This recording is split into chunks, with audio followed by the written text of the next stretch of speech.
सभी शिक्षक साथियों को आपके दोस्त नवीन सिंह का नमस्कार। साथियों, मेरे YouTube चैनल में आप सभी का एक बार फिर से स्वागत है। साथियों, मिशन प्रेरणा के अंतर्गत उत्तर प्रदेश को प्रेरक प्रदेश बनाने का लक्ष्य रखा गया है, जो हमें मार्च 2022 तक प्राप्त करना है। इसी के क्रम में 3 मॉड्यूल्स विकसित किए गए हैं: आधारशिला मॉड्यूल, ध्यानाकर्षण मॉड्यूल और शिक्षण संग्रह मॉड्यूल, जिनकी गत माह आप सभी लोगों की ऑनलाइन ट्रेनिंग हुई थी, जिसमें आपके ब्लॉग के ARP ने आपको गूगल मीट के माध्यम से आपको तीनों मॉड्यूल्स के बारे में विस्तार से बताया होगा। ऑनलाइन ट्रेनिंग के बाद इनकी आकलन परीक्षा होनी थी सभी ब्लॉक्स में और सभी जिलों में, जो कुछ जिलों में और कुछ ब्लॉक्स में हो चुकी है और कुछ जिले और कुछ ब्लॉक में इसकी प्रक्रिया गतिमान है। इसी के क्रम में कल दिनांक 21/10/2020 को जनपद अयोध्या में एक परीक्षा आयोजित की गई है, जो आपकी 150 प्रश्नों की परीक्षा होगी, जो ऑफलाइन होगी। वे वहाँ की CDO महोदय करवा रहे हैं। तो हो सकता है कि आने वाले समय में आपके यहाँ भी इस तरह की परीक्षा आयोजित हो, या तो ऑनलाइन परीक्षा आयोजित हो या आपकी ऑफलाइन परीक्षा आयोजित हो। इसलिए जरूरी है कि हमें सभी प्रश्नावली को ध्यान से देख लेना चाहिए। तो आज की इस वीडियो में मैं दिनांक 19/10/2020 को मथुरा जिले के नंदगांव ब्लॉक में आधारशिला, ध्यानाकर्षण और शिक्षण संग्रह मॉड्यूल की एक परीक्षा आयोजित हुई थी, उसके बारे में मैं आपको बताऊंगा। इस परीक्षा का लिंक तो मुझे नहीं मिल पाया, लेकिन इस परीक्षा के स्क्रीनशॉट मुझे मेरे इन्फॉर्मेटिव वीडियो ग्रुप के एक मेंबर्स ने उपलब्ध करा दिए हैं। इसके लिए उन्हें बहुत बहुत धन्यवाद। साथियों, अगर आपके जिले या आपके ब्लॉक में भी इस तरह की परीक्षा आयोजित होती है, तो आप उसका लिंक मुझे उपलब्ध करा दीजिए या उसके स्क्रीनशॉट मुझे उपलब्ध करा दीजिए, ताकि मैं अपने इन्फॉर्मेटिव वीडियो ग्रुप के सभी मेंबर्स को, जितने भी शिक्षक साथी हैं, उनको इस परीक्षा के बारे में अवगत करा सकूं, ताकि वे अपनी परीक्षा की तैयारी कर सकें।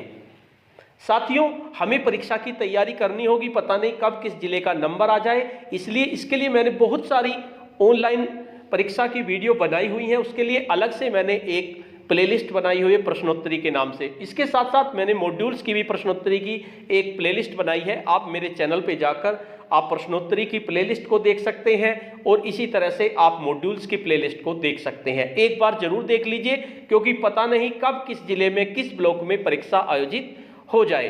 तो चलिए जानते हैं आज 19/10/2020 को जो परीक्षा हुई, उसमें कौन कौन से प्रश्न पूछे गए। वीडियो शुरू करने से पहले मैं आपको बता देना चाहता हूं, अगर आप चाहते हैं इस तरह की इंफॉर्मेटिव वीडियो आपको एक प्लेटफॉर्म पर मिले, तो उसके लिए मैंने इंफॉर्मेटिव वीडियो व्हाट्सएप ग्रुप और इंफॉर्मेटिव वीडियो टेलीग्राम ग्रुप बनाए हुए हैं। आप चाहें तो मेरे ग्रुप से जुड़ सकते हैं। ग्रुप का लिंक आपको वीडियो के डिस्क्रिप्शन बॉक्स में मिल जाएगा। तो चलिए जानते हैं परीक्षा में कौन कौन से प्रश्न पूछे गए। सबसे पहले प्रश्न था आपका, लर्निंग आउटकम को और क्या कहते हैं। तो लर्निंग आउटकम जो होता है उसको अधिगम परिणाम भी कहते हैं, सीखने का प्रतिफल भी कहते हैं, अपेक्षित दक्षताएं भी कहते हैं, और उपरोक्त सभी तो हो ही जाएगा, क्योंकि तीनों नाम होते हैं लर्निंग आउटकम के। इसलिए इस क्वेश्चन का आंसर आपका होगा उपरोक्त सभी, यानी लर्निंग आउटकम के ये तीनों नाम होते हैं: अधिगम परिणाम, सीखने का प्रतिफल और अपेक्षित दक्षताएं। उसके बाद नेक्स्ट प्रश्न है आपका, ERAC एक चक्रीय प्रक्रिया है। जो ERAC होती है वो सीखने की एक चक्रीय प्रक्रिया होती है, जिसके केंद्र में क्या होता है? सीखना होता है। आकलन संकेतक आपके शिक्षण आधारशिला मॉड्यूल में ये दिया हुआ है भी है, ये देखिए आपके आधारशिला में आपको दिया हुआ है सीखने की प्रक्रिया। इसके एक्सपीरियंस, कंसोलिडेशन, ई से एक्सपीरियंस, R से रिफ्लेक्शन, A से एप्लीकेशन और C से कंसोलिडेशन। तो ये सीखने की प्रक्रिया होता है, जिसके बीच में क्या होता है? लर्निंग होता है। तो इस प्रश्न का आंसर होगा सीखना। यह आपका दूसरा प्रश्न था। उसके बाद तीसरा प्रश्न है, लर्निंग आउटकम भाषा विकास के कितने बुनियादी पहलुओं पर आधारित हैं। तो जो लर्निंग आउटकम होते हैं भाषा विकास के 4 बुनियादी पहलू होते हैं। पहला आपका होता है सुनना और बोलना, दूसरा आपका होता है पढ़ना और लिखना, तीसरा आपका होता है भाषा संरचना और व्याकरण, और चौथा होता है आपका कल्पना और सृजनशीलता। यानी 4 आपके लर्निंग आउटकम होंगे, या आप ये कह सकते हैं भाषा विकास के बुनियादी पहलू होंगे। तो इसमें आपका आंसर 4 होगा। नेक्स्ट प्रश्न है आपका, भाषा शिक्षण के लिए कितने केंद्रीय लर्निंग आउटकम निर्धारित किए गए हैं? तो साथियों, भाषा शिक्षण के लिए 4 केंद्रीय लर्निंग आउटकम निर्धारित किए गए हैं। इसी के साथ साथ एक दूसरा प्रश्न भी आ जाता है कि गणित के लिए कितने केंद्रीय लर्निंग आउटकम है? तो गणित के आपके 5 केंद्रीय लर्निंग आउटकम होते हैं। तो कुल मिलाकर आपके 9 लर्निंग आउटकम होते हैं। 4 आपके भाषा के होते हैं और 5 आपके गणित के होते हैं। नेक्स्ट प्रश्न है, भाषा कौशल के विकास का सही क्रम क्या है? तो ये भी प्रश्न काफी बार आ चुका है। तो भाषा कौशल का जो विकास होता है उसमें बच्चा सबसे पहले सुनना सीखता है, उसके बाद बोलना सीखता है, उसके बाद पढ़ना सीखता है और उसके बाद लिखना सीखता है। तो इसलिए आप इसको सुबोपली के नाम से भी याद कर सकते हैं। सुबोपली आप याद कर लीजिए। तो ये भाषा कौशल के विकास का सही क्रम है। नेक्स्ट प्रश्न है, निम्नलिखित में से भाषा का यांत्रिक पहलू कौन सा है? अर्थ ग्रहण करना, उच्चारण, सोचना या प्रतिक्रिया देना? तो मैं आपको बताना चाहता हूं, भाषा के 2 पहलू होते हैं। पहला पहलू आपका यांत्रिक पहलू होता है और दूसरा आपका भाव या चिंतनात्मक पहलू होता है। तो जो आपका यांत्रिक पहलू होता है उसमें एक तो लिपि आती है, वर्तनी आती है, शुद्धता आती है, उच्चारण आता है और सुलेख आता है। और जो दूसरा पहलू होता है आपका भाव चिंतनात्मक, तो वो इसमें एक तो भाव या अर्थ ग्रहण करना आता है, दूसरा आपका सोचना भी आता है, प्रतिक्रिया देना आता है, समीक्षा करना आता है, राय देना आता है, सारांश प्रदर्शन आता है और प्रस्तुत करना, ये आपके भाव या चिंतनात्मक पहलू में आते हैं। तो 2 पहलू होते हैं। तो इसमें 4 ऑप्शन दिए हैं। अर्थ ग्रहण करना ये कौन सा पहलू है? भाव या चिंतनात्मक पहलू। उच्चारण ये आपका यांत्रिक पहलू है। सोचना आपका फिर भाव या चिंतनात्मक पहलू है और प्रतिक्रिया देना करना भी आपका भाव या चिंतनात्मक पहलू है। तो इसका आंसर आपका सेकंड होगा कि भाषा का यांत्रिक पहलू उच्चारण होता है। उसके बाद 7वां प्रश्न है, भाषा अभिव्यक्त होने से पहले किन किन चरणों से होकर गुजरती है? तो जब हम भाषा कोई अभिव्यक्त होती है तो उसे 3 चरणों से भी होकर गुजरती है। सबसे पहले अनुभूति होगी, किसी भी बात की अनुभूति होगी, उसके बाद चिंतन आएगा और चिंतन और विचार आएगा और उसके बाद उसकी अभिव्यक्ति होगी। तो 3 चरणों से होकर गुजरती है भाषा। तो अथवा तीनों इसका आंसर आपका आ जाएगा। नेक्स्ट प्रश्न है, विषय वस्तु और उसका संगठन, सुडौलता व सटीकता किस कौशल के प्रमुख पहलू हैं? यानी विषय वस्तु और उसका संगठन, सुडौलता और सटीकता, ये आपका कौन सा होता है? ये आपका लेखन कौशल होता है। यानी आप संगठन अच्छी तरह से लिख रहे हैं, पूर्ण विराम सही लगा रहे हैं, तो ये आपका लेखन कौशल में आता है। उसके बाद नेक्स्ट प्रश्न है, व्यापक दृष्टिकोण पर आधारित है। जो आपके 3 तरह के आपके लर्निंग आउटकम होते हैं, केंद्रीय learning outcome, nested learning outcome और उप आउटकम्स। तो जो व्यापक दृष्टिकोण पर आधारित आउटकम्स होते हैं उनको हम केंद्रीय लर्निंग आउटकम कहते हैं। भाषा के आपके 4 केंद्रीय लर्निंग आउटकम है और गणित के आपके 5 केंद्रीय लर्निंग आउटकम हैं। यानी कि कुल मिलाकर आपके 9 केंद्रीय लर्निंग आउटकम हैं। ये आपको याद करना है। नेक्स्ट प्रश्न है, 50 दिवसीय फाउंडेशन लर्निंग शिविर में सुनना, बोलना, पढ़ना, लिखना के लिए क्रमशः प्रतिदिन कितने कितने मिनट निर्धारित है? यानी 50 दिवस का जो फाउंडेशन लर्निंग शिविर आपका चलेगा तो उसमें सुनने के लिए मिनट निर्धारित है, बोलने के लिए अलग निर्धारित है, पढ़ने के लिए अलग है और लिखने के लिए अलग है।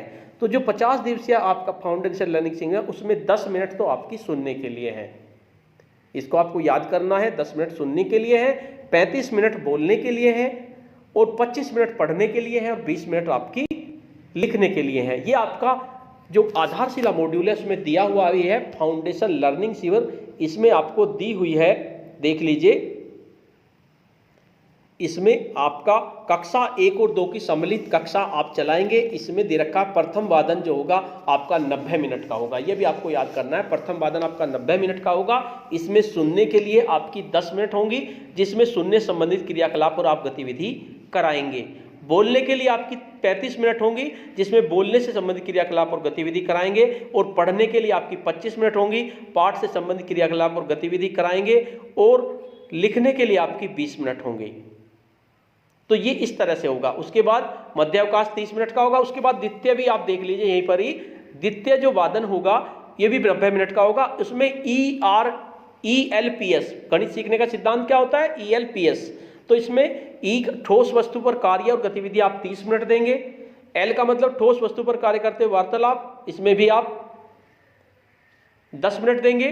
पी का मतलब चित्रों पर कार्य या गतिविधि चित्रों पर कार्य करते हुए वार्तालाप आपको 20 मिनट देनी होंगी, और प्रतीकों पर कार्य आपको 20 मिनट देनी होंगी। यानी 90 मिनट का आपका गणित का होगा और 90 मिनट का आपका भाषा का होगा। इसमें आपका डिसाइड किया हुआ है।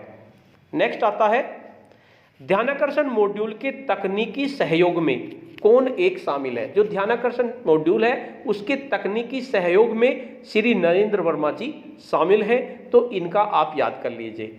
उसके बाद 12वां प्रश्न है, बच्चों में अधिगम संप्राप्ति का स्तर कक्षा अनुरूप नहीं है, यह कथन किस शोध पर आधारित है। तो ग्रेडेड लर्निंग परीक्षा, नेशनल अचीवमेंट सर्वे, लर्निंग आउटकम परीक्षा, उपरोक्त सभी। तो जो बच्चों में अधिगम संप्राप्ति का स्तर कक्षा अनुरूप नहीं है, ये नेशनल अचीवमेंट सर्वे की रिपोर्ट में आया है। तो इसका आंसर होगा ए नेशनल अचीवमेंट सर्वे। नेक्स्ट प्रश्न है, बच्चों द्वारा कक्षानुरूप अधिगम प्राप्त न कर पाने का प्रमुख कारण क्या है। इस प्रश्न से मैं सेटिस्फाई नहीं हूं। हालांकि इसमें 4-5 आंसर दिए हुए हैं। पारिवारिक स्थिति, शैक्षिक स्थिति व वातावरण, आर्थिक स्थिति, शारीरिक या मानसिक रूप से विशेष की स्थिति, और अध्यापकों का कठोर व्यवहार। तो आपके मॉड्यूल के अनुसार इसमें अध्यापकों का कठोर व्यवहार आंसर आएगा, लेकिन इसमें मैं सेटिस्फाई नहीं हूं। आप देख लीजिए आपको क्या निशान लगाना है। पारिवारिक स्थिति का भी बहुत फर्क पड़ता है। अगर बच्चा स्कूल में ही नहीं आएगा तो वो लर्निंग आउटकम उसे कहां से प्राप्त होंगे। उनकी पारिवारिक स्थिति इस तरह की होती है कि वे बच्चे को अपने काम में लगा लेते हैं। जब गेहूं कटती है तो गेहूं कटने में ले जाते हैं, जब जौ कटते हैं तब उस ध्यान कटती है तो उसमें ले जाते हैं। यानी कि पारिवारिक शैक्षिक स्थिति भी फर्क पड़ता है। अगर किसी के पेरेंट्स पढ़े हुए नहीं हैं तो वे बच्चे भी पढ़ाई पर इतना ध्यान नहीं देते जितना पढ़े हुए पेरेंट्स देते हैं। तो इस पर भी ये भी इसका आंसर सही है। आर्थिक स्थिति भी इसका आंसर सही है, क्योंकि आर्थिक स्थिति अगर सही होगी तो वे बच्चे को अपने काम में नहीं लगाएंगे। क्योंकि हमारे स्कूल में जो बच्चे आते हैं वे मजदूर परिवार से रिलेटेड होते हैं, और उनके पेरेंट्स अपने बच्चों को अपने गृह कार्य में काम बटाने के लिए खेत पे ले जाते हैं, काम कराते हैं। तो ये भी प्रभाव पड़ता है, और शारीरिक और मानसिक रूप से भी प्रभाव पड़ता है। अगर बच्चे का मानसिक स्वास्थ्य ठीक नहीं है तो भी उसका अधिगम कक्षा अनुरूप नहीं प्राप्त करेगा, और अध्यापक को कठोर व्यवहार भी प्रभाव पड़ता है। तो इसमें चारों आंसर होने चाहिए, लेकिन इन्होंने इसमें फोर्थ आंसर बताया है आधारशिला मॉड्यूल के अनुसार। नेक्स्ट है, लर्निंग आउटकम आधारित कक्षा शिक्षण किससे शुरू होगा। अगर आप लर्निंग आउटकम आधारित कक्षा करना चाहते हैं तो आपको नवाचार भी करना पड़ेगा, गतिविधि भी करनी पड़ेगी, ICT का प्रयोग भी करना पड़ेगा। यानी कि इसका आंसर आपका तीनों होगा। तो तीनों पे आप क्लिक कर देंगे। साथियों, जिस तरह से नंदगांव मथुरा में परीक्षा आयोजित हुई, इस तरह की परीक्षा आपके ब्लॉक में भी आयोजित हो सकती है। अगर आपके ब्लॉक में इस तरह की कोई परीक्षा आयोजित होती है तो मेरी आपसे रिक्वेस्ट है, आप उसका लिंक मुझे जरूर सेंड करें मेरे पर्सनल व्हाट्सएप नंबर पर। और अगर आप लिंक सेंड नहीं कर पाते तो आप स्क्रीनशॉट ले लीजिए और मुझे बाद में भी सेंड कर सकते हैं, ताकि मैं उसकी वीडियो बनाकर अपने शिक्षक साथियों को अवगत करा सकूं। तो नेक्स्ट है आपका लर्निंग आउटकम क्या है। तो लर्निंग आउटकम से मतलब है हमारा कि बच्चों को पढ़ाने के बाद हमें क्या परिणाम प्राप्त हुए, बच्चों को कितना आया। तो पाठ्यक्रम आधारित लक्ष्य तो है नहीं हमारा, ये न गतिविधि आधारित लक्ष्य, ये हमारा होता है परिणाम आधारित लक्ष्य। यानी परिणाम क्या निकला आपने पढ़ाकर, तो इसे कहते हैं लर्निंग आउटकम। नेक्स्ट है, आरंभिक परीक्षण के लिए प्रत्येक विषय में कौन सा प्रपत्र आवश्यक है। अगर आपको ध्यानाकर्षण शिविर चलाना है या आपको फाउंडेशन लर्निंग शिविर चलाना है तो उसमें आपको, विशेषकर ध्यानाकर्षण शिविर में आपको आरंभिक परीक्षण प्रपत्र बनाना पड़ेगा। उसको कहेंगे आकलन प्रपत्र, जिसमें आपको देखना होगा कि बच्चे के कितने लर्निंग आउटकम प्राप्त है। अगर आप कक्षा 8 का आकलन प्रपत्र बना रहे हैं तो उसके लिए आपको 7 तक की सभी दक्षताएं लेनी होंगी, 1 से लेकर 7 तक की। ऐसा नहीं कि केवल 7 की लेनी है, 1 से 7 तक की। अगर 5 का बना रहे हैं तो 1 से 4 तक की आपको दक्षताएं लेनी होंगी, तो उसका नाम होगा आकलन प्रपत्र। उसके बाद नेक्स्ट प्रश्न है, आरंभिक परीक्षण के लिए कक्षा 3 से कक्षा 5 तक के प्रश्नों बच्चों के प्रश्न पत्र में कितने प्रश्न आत्मनिष्ठ और कितने प्रश्न वस्तुनिष्ठ और कितने प्रश्न आत्मनिष्ठ होंगे? तो कक्षा 3 से 5 तक के बच्चों के लिए हमें 15 प्रश्न बनाने हैं। तो 15 प्रश्न में से आकलन प्रपत्र में 10 प्रश्न तो आपके वस्तुनिष्ठ होंगे और 5 प्रश्न आपके आत्मनिष्ठ होंगे। इसके साथ साथ मैं बता देना चाहता हूं, कक्षा 6 से 8 के लिए आपको 25 प्रश्न बनाने हैं, उसमें से 20 प्रश्न आपके वस्तुनिष्ठ होंगे और 5 प्रश्न आपके आत्मनिष्ठ होंगे। नेक्स्ट है, ये तो इसमें आ ही गया है, 18वां प्रश्न जो मैंने पहले बता दिया, आरंभिक परीक्षण के लिए कक्षा 6 से 8 तक के बच्चों के प्रश्न पत्र में कितने प्रश्न वस्तुनिष्ठ होंगे और कितने आत्मनिष्ठ होंगे? तो ये आपका आंसर 20 और 5 होगा। नेक्स्ट प्रश्न है, ध्यानाकर्षण शिविर में किस समूह के बच्चे शामिल होंगे? जब आप ध्यानाकर्षण शिविर चलाएंगे तो उसमें आपको बच्चों को समूह में डिवाइड करना होगा। पहले था ये प्रोग्राम, लेकिन इसमें चेंज हो गया, समूह का प्रोग्राम कैंसिल कर दिया है, क्योंकि उससे बच्चों में हीन भावना आएगी, इसलिए समूह अब नहीं बनाने। लेकिन प्रश्न आपका पहले के हिसाब से दिया हुआ है, तो इसका उत्तर क्या होगा? इसमें आपको समूह 3 समूह बनाने पड़ेंगे आपको, A, B, C। प्राथमिक में 45 नंबर का परीक्षा होगी। अगर 21 से 45 के बीच में नंबर आते हैं तो A समूह में उसे रखेंगे, 16 से 20 के बीच में नंबर आते हैं तो उसे बी समूह में रखेंगे, और 15 या 15 से कम नंबर आते हैं तो सी में रखेंगे। इसी तरह उच्च प्राथमिक में 75 नंबर की परीक्षा होगी। अगर 35 से 75 के बीच में नंबर आते हैं तो ए में रखेंगे, 26 से 34 के बीच में आते हैं तो बी में रखेंगे, और 25 या 25 से कम आते हैं तो उसको सी में रखेंगे। तो जो ध्यानाकर्षण शिविर चलाया जाएगा उसमें बी और समूह सी के समूह के बच्चे आप रखेंगे। नेक्स्ट प्रश्न है, प्राथमिक स्तर पर कितने अंक प्राप्त करने वाले बच्चों को समूह सी में शामिल किया जाएगा? तो मैंने अभी बताया था समूह सी में 15 या 15 से कम, ये बताया था समूह सी में 15 या 15 से कम वाले को सी में रखा जाएगा। इसी तरह उच्च प्राथमिक में 25 या 25 से कम वालों को सी में रखा जाएगा। तो इसका आंसर क्या होगा? 15। उसके बाद 21वें की बात करते हैं, उच्च शिक्षण संग्रह में उत्तर प्रदेश में कार्यरत शिक्षकों एवं प्रधानाध्यापकों के कार्यों को किस विषय वस्तु में दिया गया है, ताकि हम लोग भौतिक संसाधनों की व्यवस्था कर सकें? तो इसमें आपके नवाचार दिए हुए हैं, तो नवाचार में इस सबको दिया हुआ है, इनके कार्यों को कि किसे कार्यों को विषय वस्तु नवाचार में इसको दिया हुआ है, तो इसका आंसर आपका नवाचार होगा। नेक्स्ट प्रश्न है, ब्लॉक स्तर पर एआरपी किस ऐप के द्वारा पूर्णकालिक अनुसरण करेंगे? यानी ब्लॉक स्तर पर एआरपी आपके विद्यालय में आएंगे, वे अनुसरण करेंगे तो उन्हें प्रेरणा ऐप का यूज करना पड़ेगा। प्रेरणा ऐप की मदद से वे आपके विद्यालय का अनुसरण करेंगे। Question number 23, professor NA Jagira द्वारा प्रभावी शिक्षण के लिए कौन सी पुस्तक लिखी गई है? तो प्रोफेसर NA जगीरा ने एक पुस्तक लिखी है, प्रभावी शिक्षक। इसमें प्रोफेसर NA जगीरा ने प्रभावी शिक्षण की सीढ़ी के बारे में बताया गया है। प्रभावी शिक्षण की सीढ़ी में अंग्रेजी के A से Z तक के लेटर्स का यूज किया गया है, यानी कि कुल मिलाकर आपके 26 अक्षरों का यूज किया गया है। वे 26 अक्षर क्या क्या होंगे, इसके लिए मैंने अलग से एक वीडियो बनाई हुई है कि उसका नाम है प्रभावी शिक्षण की सीढ़ी। अगर आप चाहें तो मेरे चैनल में जाकर उसमें मॉड्यूल से संबंधित प्लेलिस्ट होगी, आप उसमें जाके देख सकते हैं। उसमें 26 के 26 अक्षरों का अलग अलग मीनिंग है, यानी ए से एक्टिव इन्वॉल्वमेंट, बी से बिजी क्लासरूम, इस तरह से 26 के 26 अक्षरों का मतलब है। अगर आप चाहेंगे तो मैं उस वीडियो को ग्रुप में फिर से डाल दूंगा, कोई मुझे मैसेज कर देगा अगर, तो मैं उस ग्रुप मैंने कई बार डाली हुई भी है, अगर आपको वो वीडियो चाहिए तो मैं उसको ग्रुप में इन्फॉर्मेटिव वीडियो ग्रुप में खुद से डाल दूंगा। और अगर आप चाहते हैं उसको देखना तो आप मेरे चैनल पे जाके भी इसको देख सकते हैं। नेक्स्ट प्रश्न है आपका प्रश्न नंबर 24, बच्चों को उनकी प्रगति के अनुसार कब, कहां और कैसे फीडबैक देना है, यह चयन करना है। किसे चयन करना है? तो बच्चों को उनकी प्रगति के अनुसार कब, कहां और कैसे फीडबैक देना है, इसका चयन शिक्षक करेंगे। शिक्षक फीडबैक देंगे, कब देंगे, कहां देंगे, कैसे देंगे, ये शिक्षक पे डिपेंड करता है। उसके बाद करके सीखना किस विषय से संबंधित है, यानी विज्ञान, या गणित या हिंदी या अंग्रेजी? तो इसका आंसर क्या होगा? विज्ञान। यानी विज्ञान में आप करके सीखना सीखते हैं। उसके बाद नेक्स्ट प्रश्न है, शिक्षक संवर्धन प्रशिक्षण या तकनीकी सहयोग हेतु नोडल संस्थान कहां पर स्थित है? यानी शिक्षक संवर्धन प्रशिक्षण या तकनीकी सहयोग हेतु नोडल स्थान जो है आपका लखनऊ, प्रयागराज, दिल्ली, चेन्नई। तो ये आपका प्रयागराज में है। नेक्स्ट प्रश्न है, मातृ सम्मान कार्यक्रम आयोजित किया जाता है।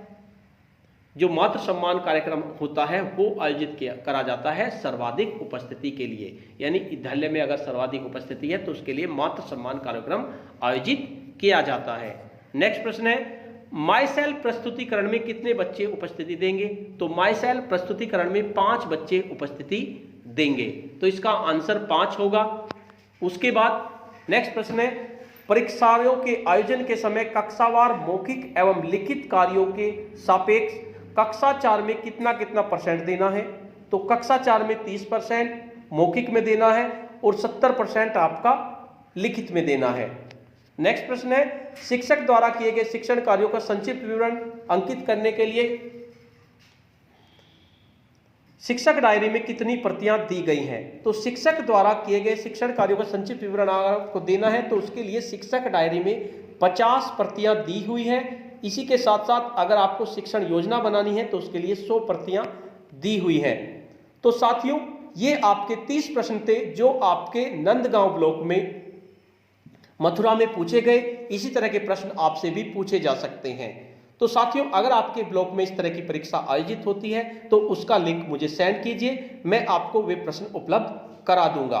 तो साथियों, आपको ये वीडियो कैसी लगी? अगर आपको ये वीडियो अच्छी लगी तो इस वीडियो को लाइक कीजिए, शेयर कीजिए और वीडियो पे कमेंट्स कीजिए। और अगर आप मेरे चैनल पे नए हैं तो चैनल को सब्सक्राइब कर लीजिए। इस तरह इसके साथ साथ बेल के आइकन को प्रेस कर दीजिए जिससे कि आपको नेक्स्ट वीडियो का नोटिफिकेशन मिल सके। धन्यवाद।